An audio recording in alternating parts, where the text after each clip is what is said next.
सम्पूर्ण नमस्कार। आशा छ कि तपाईहरू सन्चै हुनुहोला भने नयाँ भिडियो लिएर आइसकेका छौँ तपाईहरूको माझमा।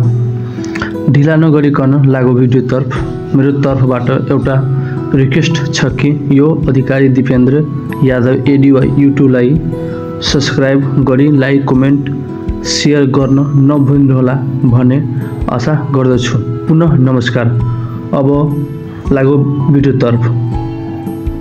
अब पालो एफपीओ को रहेको छ।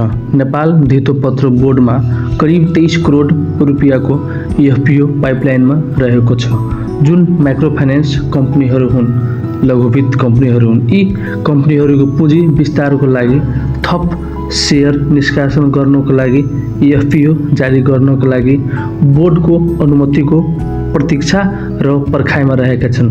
ती कुन कम्पनीहरू हुन्? ती कम्पनीहरू यस प्रकार रहेका छन्।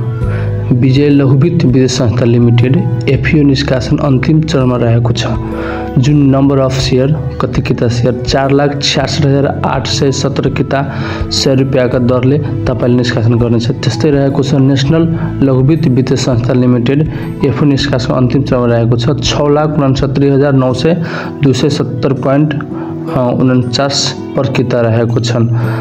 यो माइक्रो फाइनेन्स कम्पनी रहेको छ। त्यस्तै तपाईको अर्को रहेको छ मातृभूमि लघुवित्त वित्तीय संस्था लिमिटेड एफपीओ निष्कासनको अन्तिम चरणमा रहेको छन्, जुन 11,49,982 रुपियाँ बराबरको रहेको 100 रुपियाँ किता छन्।